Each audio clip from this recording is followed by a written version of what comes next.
This might sound crazy sa ilan, pero ang tanong na ito po ang katanungan ng maraming tao. Ganito po yon. Bakit ba nagkakaproblema pa ang tao? Bakit ba pag na-solve yung problema, may panibago na naman? Ako yung nagtatanong nun. Yan ang madalas kong tanong, especially noong pa. Lord, bakit po, Lord Jesus, pag may problema ako, masosolve?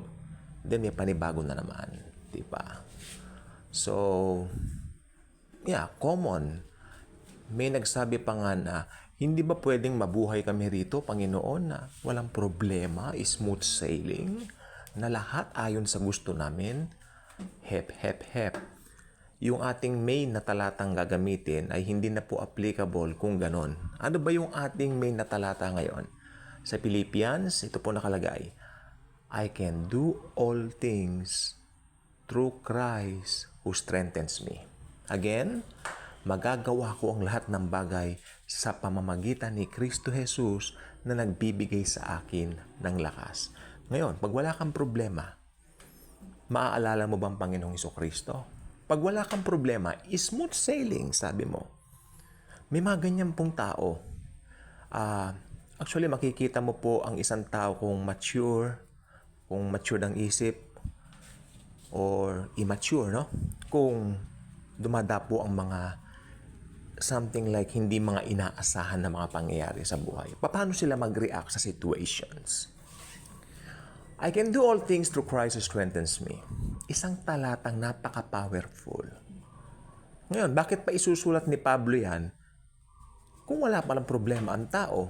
Dahil sinulat yan dahil doon sa mga Kristiyanong may mga pinagdaraanan sa buhay.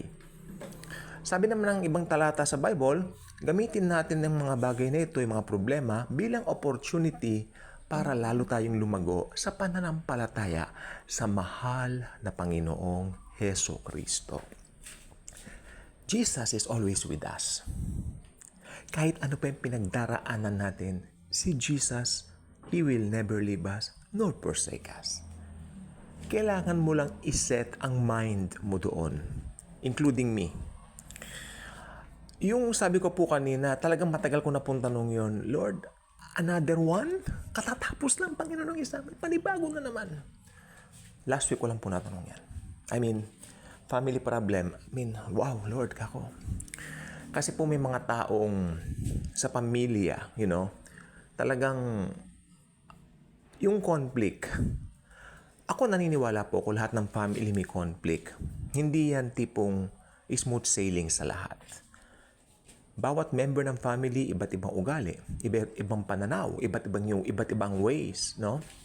Sabi ko nga po, gamitin ko na lang itong opportunity. Kasi may mga tao po sa family namin, ang hirap espelengin, ang hirap unawain.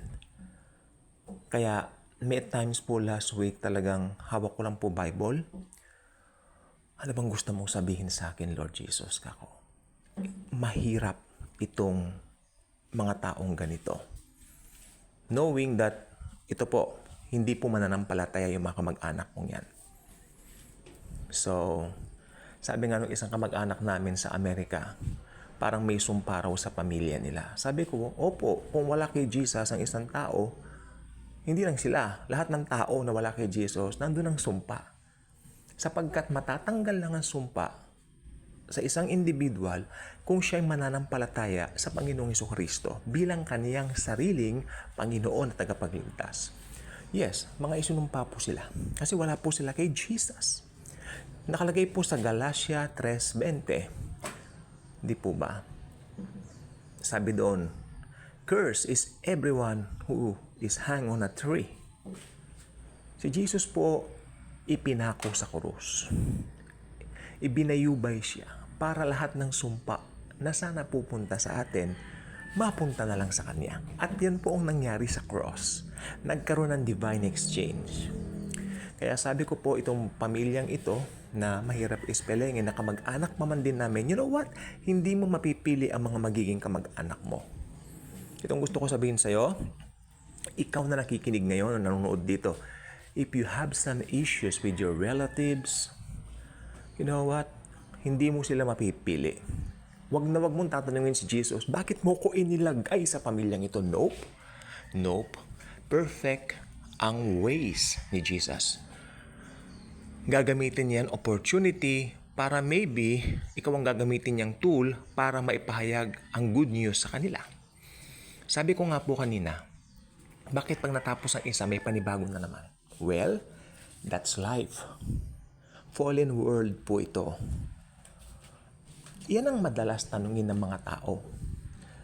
Hindi ba pwede na lang maayos, masaya? Hindi ba pwedeng ganun na lang? Lagi na lang bang ganito? May problema? Well, hindi po ganon. Sa mundong ito, hindi po si Jesus ang nagbibigay ng problema. Perfect niyang create ang lahat. Balik po tayo sa Garden of Eden, kung saan nagsimula ang lahat ng katampalasanan at kabalakyutan.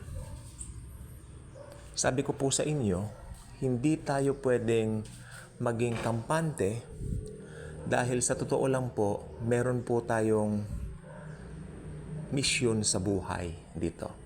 Yun ay ang ipahayag natin si Jesus Christ sa mga tao. Walang sino mang tao ang nabuhay dito sa lupa na walang problema. Makinig po mabuti, believer kay unbeliever. Kaya kung ikaw ay believer, gusto kong sabihin sa'yo, congratulations. Dahil dumapo man ang problema sa'yo, nandyan si Jesus Christ para i-strengthen ka. Ngayon, pag unbeliever, dinapuan ng problema, oh my Lord, total disaster. Hindi niya alam ang kanyang gagawin. Some, nagkukumit ng suicide. Some, kung ano nung ginagawa, yung nawawala na po ng pag-asa. Pero, mapalad po tayo. May problema man sa mundo, may dumarating man. Kasama natin ang mahal na Panginoong Jesucristo dahil tayo ay kanyang tinubos ng kanyang sariling dugo. Kaya kung ikaw ay hindi pa subscriber sa channel na ito, I invite you to do so. Pakiclick po ang notification bell. That's why, pag clinic mo yan, magkakaroon ka ng mga reminder mula sa YouTube kung kailan tayo may bagong videos. Especially right now, ang mga nangyayari po talaga ngayon sa buhay ng bawat tao, pasama ng pasama ang mundo. So nakikita po natin yan. So kailangan nating magpalakasan at ang YouTube po ay isang magandang platform para gamitin natin para ipahayag ang gospel o good news ng Panginoong Jesucristo. Ibig sabihin po ng gospel ay good news. Again, thank you, and Jesus truly loves us all.